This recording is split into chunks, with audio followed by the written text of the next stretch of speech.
Hi everyone, this is Crystal from Crystal Obregon Health and Wellness, and today I'm really excited to be talking with Paula Grainger about her new book, Adaptogens.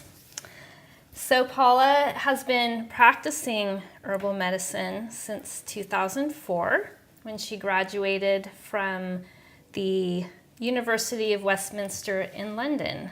So I will let her fill you in on more of the details. So tell us more about your background and how you decided to become an herbalist. I worked in the corporate world. I worked in marketing and publicity for a big publishing company. And I was enjoying that. It was great. But I had a bit of a kind of epiphany in about, 1999, and just decided I wanted to be a herbalist. I'm not quite sure where it came from. I'd always enjoyed being around plants, and I grew up in a family that was very plant orientated, and I guess my mother and my grandmother, made a lot of things with plants. So I was always around it, but it didn't really hit me until that moment in driving in a car through London. So I looked into it, found that the University of Westminster held a degree course. It's different in the UK to how it is here. In the UK, there is it's more formalised how you learn herbal medicines. Mm-hmm. Less of an apprenticeship and more of a going to university and doing a health science degree that is specialised into herbal medicine. So I went off and did that for 3 years, kind of surprisingly at a point in my life where I wasn't really expecting to go to university. I had a fantastic time, and just everything clicked. It was just, oh yeah, this is what I'm meant to do. So I left and I went to work in a clinic in West London. And that was a great experience because as well as having my regular paid clinic, I had a free clinic for low-income people, which was awesome because I saw lots and lots of people with lots and lots of different things. It was a really good kind of way to go from that more the educational side of it into the actual full-on practicing side. And after a few years of that, I was enjoying it so much that I decided to open my own clinic in Camden in North London, and it was called Lemon Balm, and I had an amazing team of people working there with me who are still good friends to this day.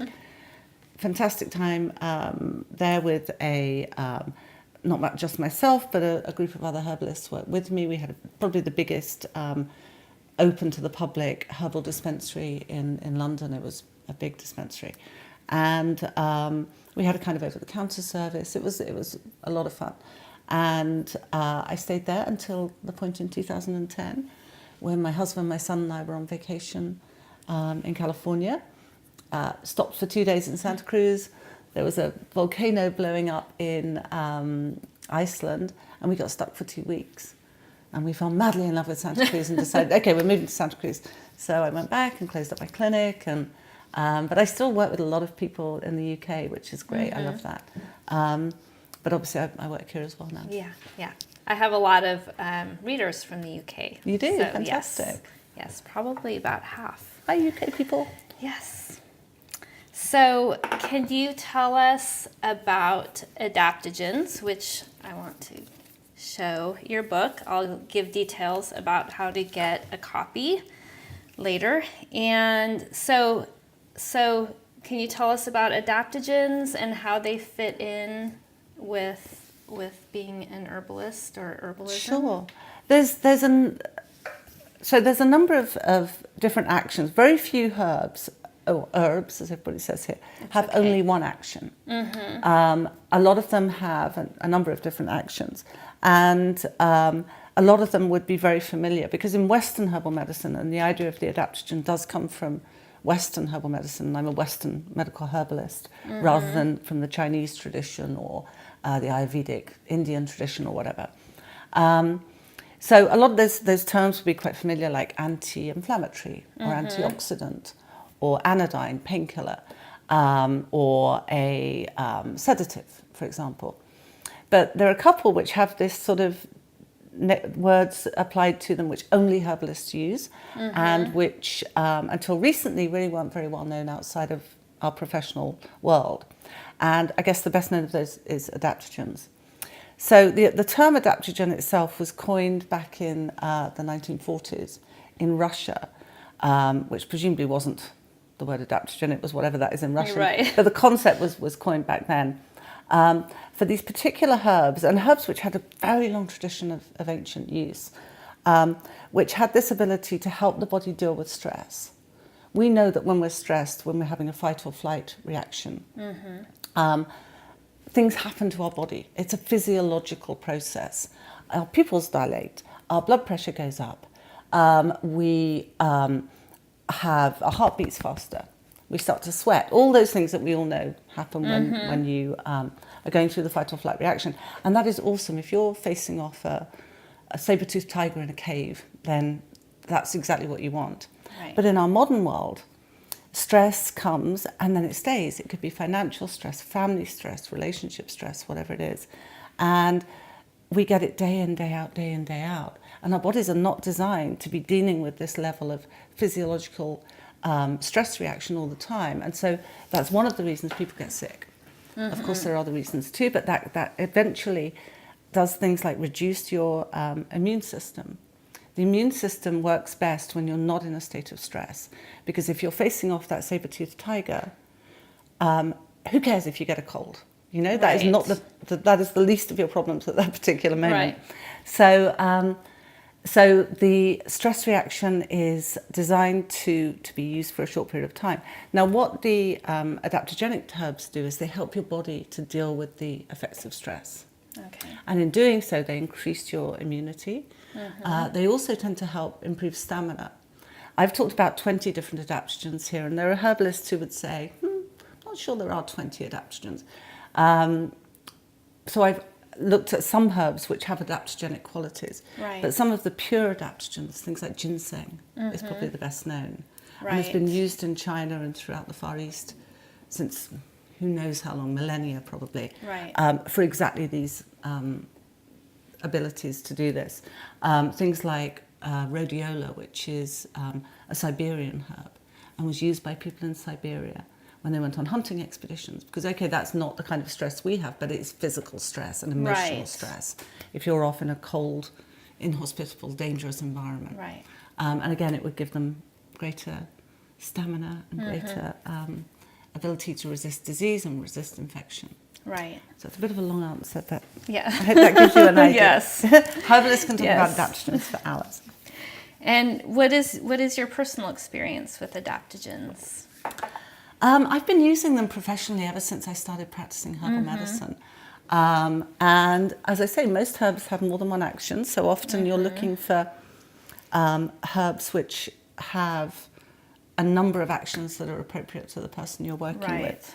I practice polypharmacy, so I almost never give someone just one herb. Someone comes to see me, we do a sort of hour-long consultation. I try and get as much information as I can, and then I put together a mix of herbs for them, usually between about 5 and 8 different herbal tinctures, although increasingly, and particularly in this book, I'm using powders and other means of giving people herbs as well. But yeah, between 5 and 8 herbs usually. So it may have one adaptogen, it may have 2.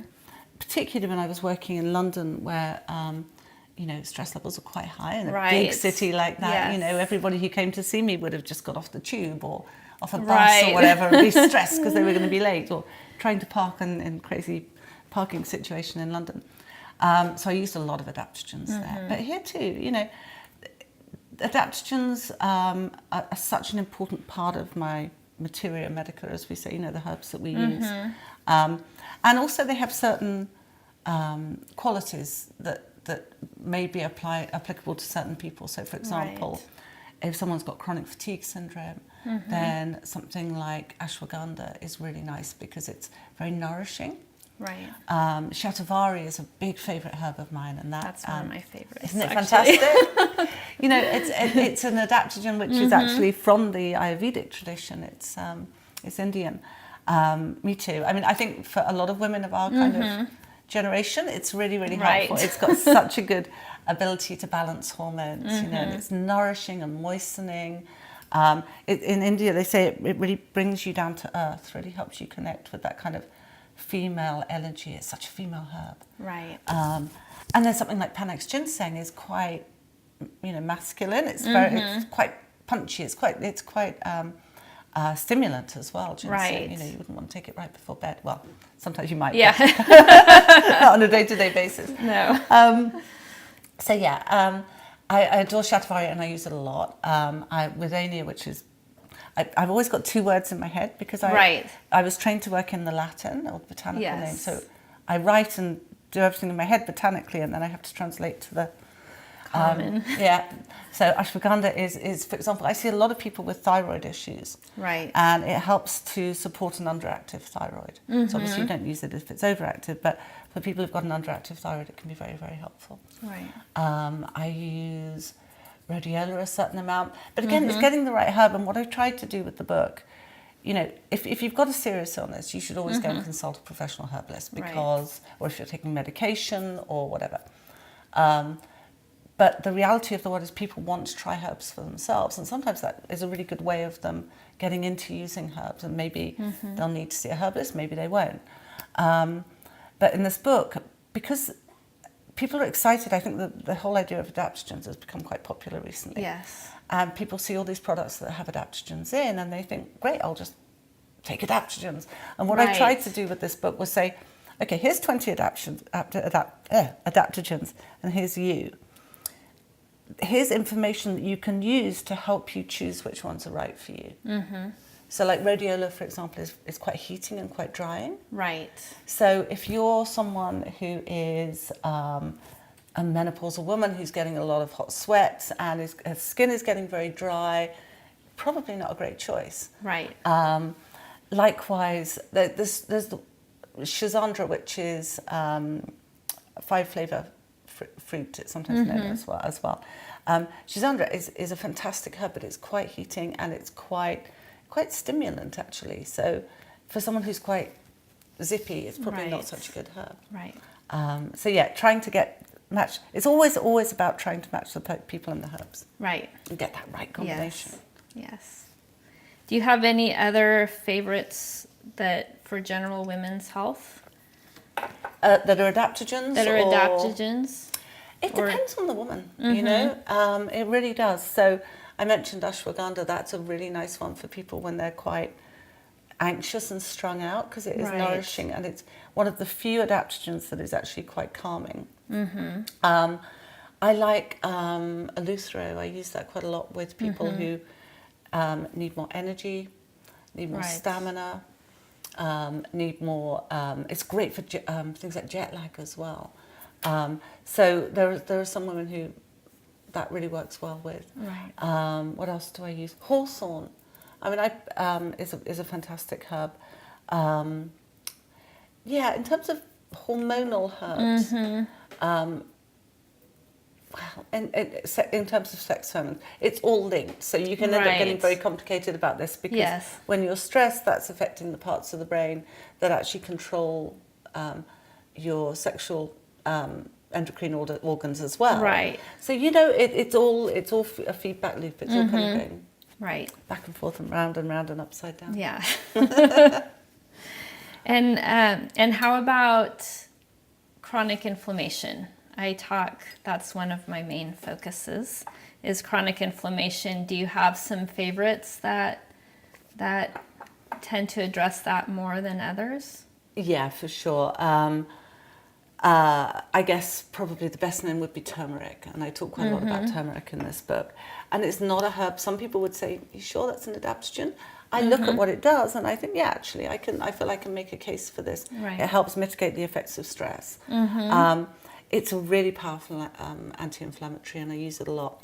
But again, it's about not just knowing that that's the right herb; it's how you take it. Right. So you probably know that turmeric is really hard for the body to take on board. It's not highly bioavailable.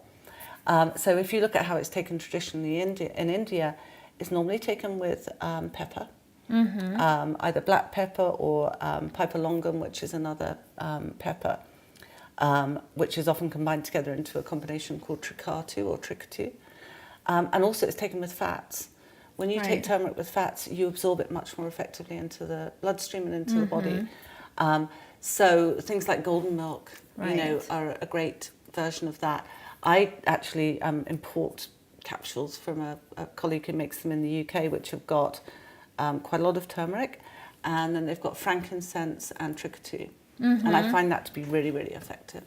But what I've again tried to do with the book is give people ideas of ways to cook them. And we were talking, I put up on my Instagram yesterday a recipe from the book which I made, which is a turmeric cake bread, which has goji berries in it, and quite a lot of butter as well, or you can use whatever fat you want to use. And obviously that makes it much more highly bioavailable when you're eating it. And if you look at traditional ways of cooking curries and so on, it would be cooked in ghee. Yeah, and even if there's coconut milk. Yeah, there's coconut milk, quite a bit coconut of fat. oil. Yeah, absolutely. So in addition to getting a copy of your book, and I'll have underneath this video, I will have information on how to get the book. What advice would you give someone wanting to start out using adaptogens? So I would say a few things. Number one, either my book or there are other books out there. It doesn't have to be my book, but do find some information. And books are a good way to get information about herbs because there is so much on the internet. And it horrifies me sometimes when I come across things as a professional herbalist and I just think, eek, no, don't do that, that's terrible. So books are a good source, or there are good kind of herbal websites out there as well. So get some information about which herbs you think would be right for you. Make sure that you're getting them from a reputable supplier. You know, herbs are only as good as the purity of what you're getting. And like any other plant, particularly for those that are grown in countries that have less stringent organic standards, you need to make sure that things aren't adulterated or are as good quality as you can get. So find a good supplier. I've actually got a list of suppliers in the book that I like and that I feel are trustworthy and good. So get a good quality product. Think about how you're going to take it. You know, there's tincture, there's capsules. What I've tried to do in this book is some more fun ways, like incorporating them into foods, because that's a nice thing to do. It's also a great way of getting herbs into children and other people who won't take tincture. You can just put it in their lunchbox and they like it and off they go. So yeah, get a good supplier. Think about how you're going to take it, and then start small. You know, and some of the adaptogenic herbs are quite powerful, and you don't want to be taking enormous quantities right off the bat. So take a small amount. Less can be more. We humans have this idea that, well, if this much is good, then this much must be this much more good. And of course, it doesn't work like that. You know, herbs are subtle, and so start small, and then probably one of the most important things, not just for adaptogens but for all herbs, is herbs tend to work more slowly. You know, if you're used to using prescription medication or even over-the-counter medication, it tends to work very quickly. And I would argue a lot of it, okay, it works quickly, but it stops working equally quickly. And it's working so quickly because it's shutting down other things that you actually need to be fully functioning. Herbs work in with your body. They're not going in there and just shutting everything down, you know? They're working in a subtle and gentle way, so give it some time. Don't just think, I've just dropped my mic. Don't just think, oh, it didn't work. I've taken it for 3 days, it didn't work, and give up. You know, give it a bit of time. So those probably would be my main pieces of advice. All right, great. Do you have anything else you'd like to add? No, I think I guess I would urge everyone watching to give herbs a go. You know, herbal medicine is incredibly powerful. It's also incredibly safe. Sometimes you see things that imply that it's not, but actually there's an enormously long history of using herbs. And as long as you're doing it in a sensible way, educating yourself or working with a qualified herbalist, and being mindful about what you're taking. And I'm not suggesting for one moment, okay, just stop all your prescription medication and take herbs instead. I believe in integrative medicine. I really believe in working alongside other things that are helping people's health. But yeah, give it a go. All right. Great. Well, thank you so much for taking time to talk to me, and I will have information for the book. And also Paula has a website, paulagrainger.com, and I'll include that as well. All right.